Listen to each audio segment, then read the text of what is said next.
Menteri Koordinator Bidang Kemaritiman dan Investasi Luhut B. Panjaitan mengatakan kasus COVID-19 di sejumlah wilayah aglomerasi Jawa dan Bali telah turun. Penurunan perawatan rumah sakit juga sudah terjadi di sejumlah wilayah itu.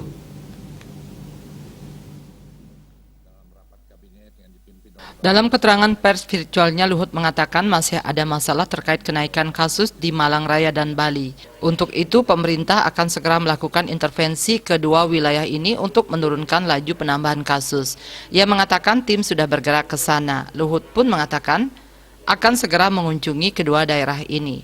Dalam kesempatan itu, Luhut juga mengatakan bahwa kematian di Jawa Bali sudah semakin menurun, meskipun kondisinya masih dikatakan fluktuatif di masing-masing provinsi. Pemerintah sangat mewaspadai kenaikan mobilitas yang tercermin dari kenaikan indeks komposit pasca 26 Juli terhadap kenaikan kasus konfirmasi ke depannya. Hal ini akan dipantau sampai minggu depan, mengingat adanya jeda 14 hingga 21 hari dari perubahan indeks komposit terhadap penambahan kasus.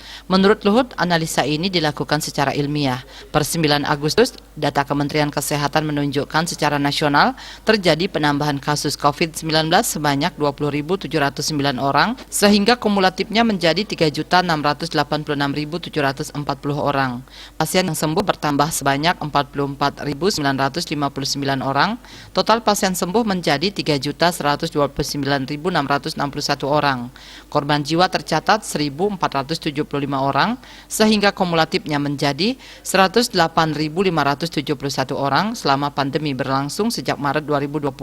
Sementara pasien COVID-19 yang masih dirawat mencapai 448.508 orang.